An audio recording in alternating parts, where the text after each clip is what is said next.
c'est parti pour 15 km, un petit peu plus, jusqu'à Aumont-Aubrac, dans la brume.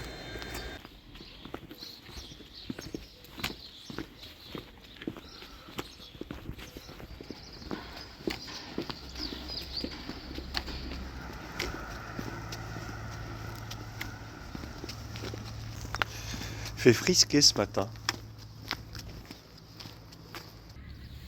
Salut le chat.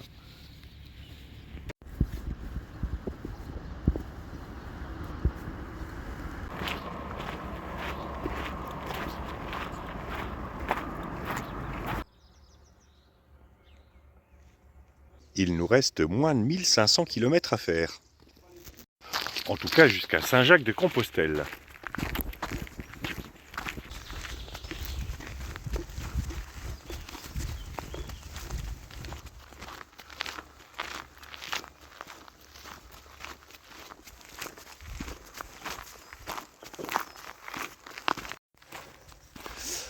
Premier raidillon à froid, ça réchauffe.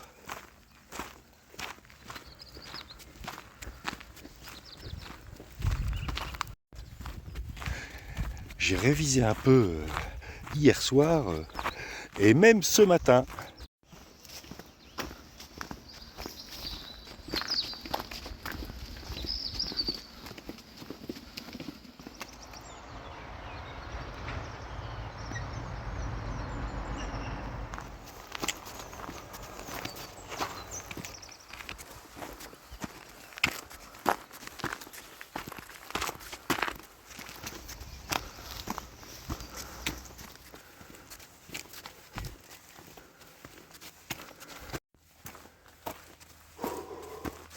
C'est beau mais ça monte.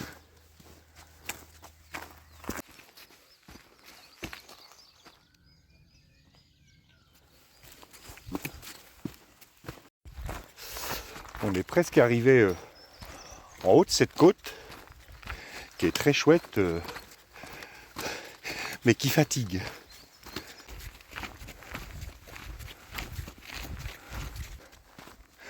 Tout à l'heure, je vous ai dit que j'avais révisé hier soir et ce matin. Et bien ce matin, j'étais en train de parcourir les règles de Saint-Augustin telles qu'édictées par l'ordre des chanoines réguliers du Très Saint-Sauveur de Latran. Ouais, c'est une lecture comme une autre.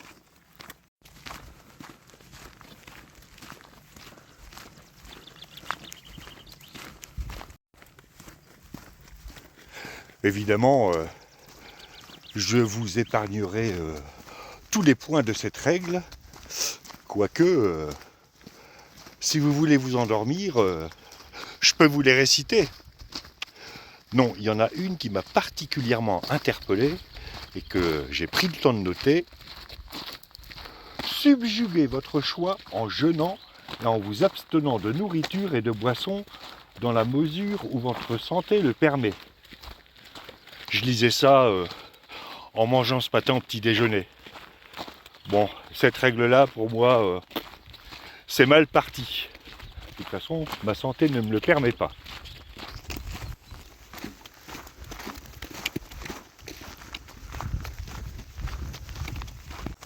Pourquoi je vous parle des règles de Saint-Augustin ?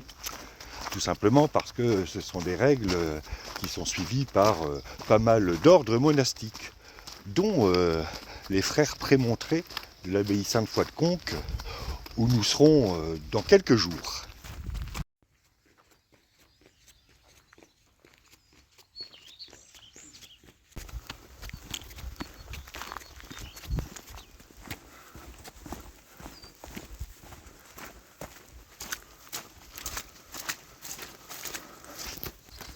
La règle de Saint-Augustin ne se limite bien évidemment pas à des conseils diététiques.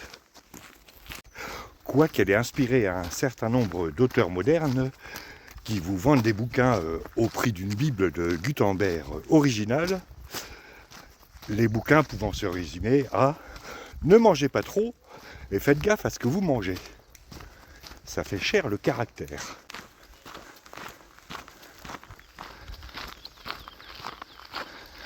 après la règle de Saint-Augustin, je vais évoquer brièvement l'organisation ternaire de la société à l'époque qui nous intéresse, c'est-à-dire à peu près au XIe siècle.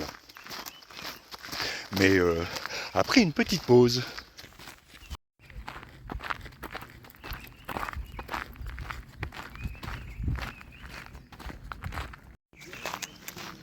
Ça rappelle vraiment les dehesas du sud de l'Espagne. Sauf qu'ici, enfin bientôt, ce seront des bovins. En Espagne, c'est plutôt des cochons. J'ai faim.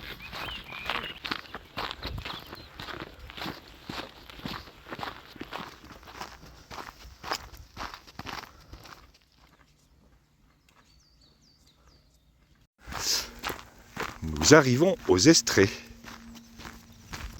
Vous prendrez bien un second petit déjeuner. Ah non, Saint-Augustin.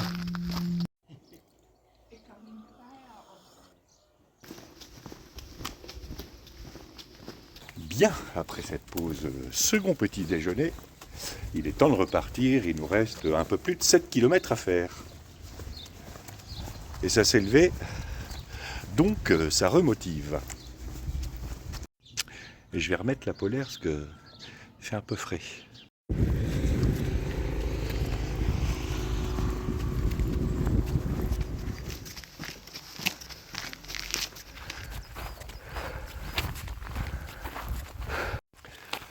Je ne sais plus où j'en étais, mais après le café, la discussion avec Pavel et Tatiana qu'on a rencontrés il y a quelques jours et qui sont super sympas, il me semble que je devais vous parler de l'organisation ternaire de la société, mais après la fin de la côte.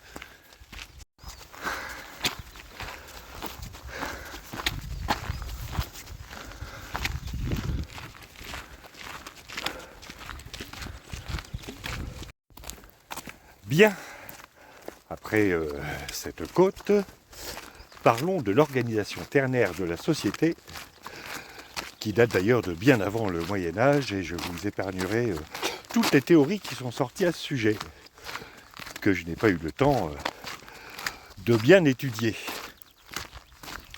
Grosso modo, c'est quoi une organisation ternaire ? Eh bien, la première composante, c'est la composante spirituelle. Autrement dit, le clergé et toutes ses facettes, bref, ceux qui s'occupent du salut de nos âmes. Deuxième composante, la composante militaire. Les soudards assoiffés de sang qui veulent défoncer l'adversaire et qui sont là pour défendre les pauvres pêcheurs que nous sommes.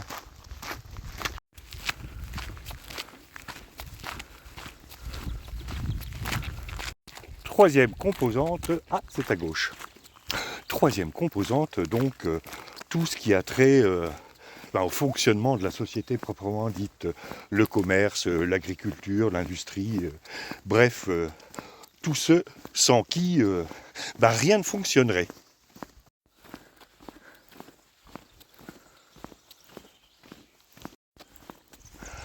Alors normalement, ces trois composantes sont bien distinctes.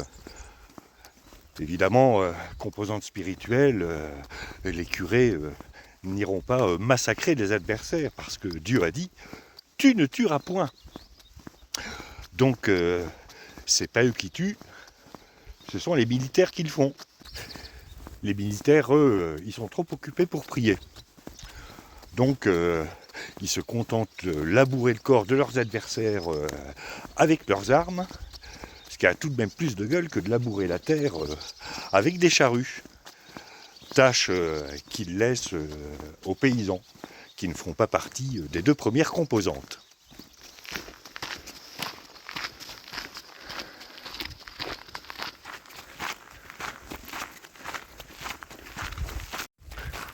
Ouais, enfin bon, tu nous parles de Saint-Augustin et de l'organisation ternaire de la société. Ils sont où les Templiers là-dedans ? J'en parle tout à l'heure, mais après avoir enlevé la polaire, parce que maintenant j'ai chaud. Ça va encore être n'importe quoi cette série.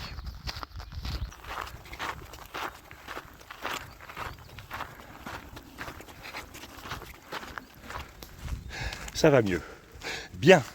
Alors comme je l'expliquais tout à l'heure, tout à fait clairement, ou pas, cette organisation ternaire, avec des composantes bien différenciées, fait que normalement, un moine ne peut pas être un soldat.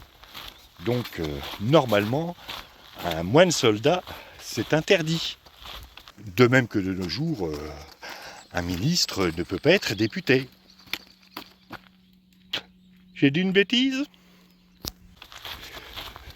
Cette nuance va être importante pour la suite de notre série sur les Templiers.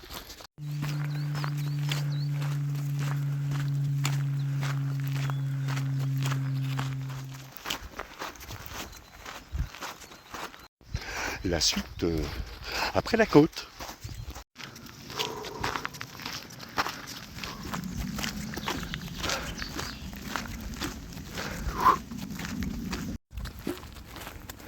Je vous avais dit quoi avant la côte ? Je savais plus de quoi je voulais parler. On sent quand même le truc super bien préparé. Ça va encore être un enfer à monter. Ah oui, je vous disais que normalement un moine ne pouvait pas être soldat. On verra plus tard qu'avec les Templiers, cette règle va être quelque peu modifiée.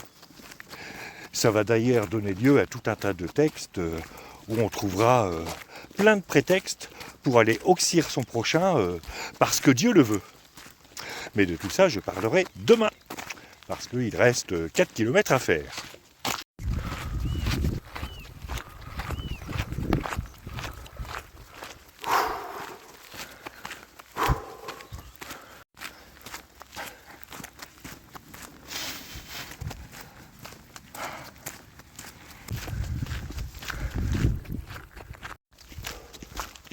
C'était la minute cinéma muet de cette étape.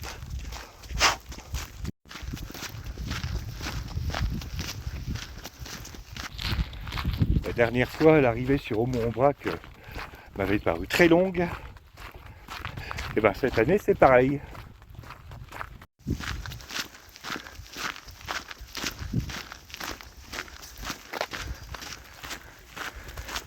Voilà. Nous arrivons à Aumont-Aubrac. Enfin, au panneau d'Aumont-Aubrac, parce que il doit bien nous rester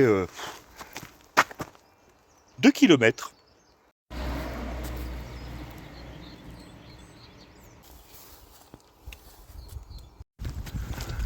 Voilà Aumont-Aubrac.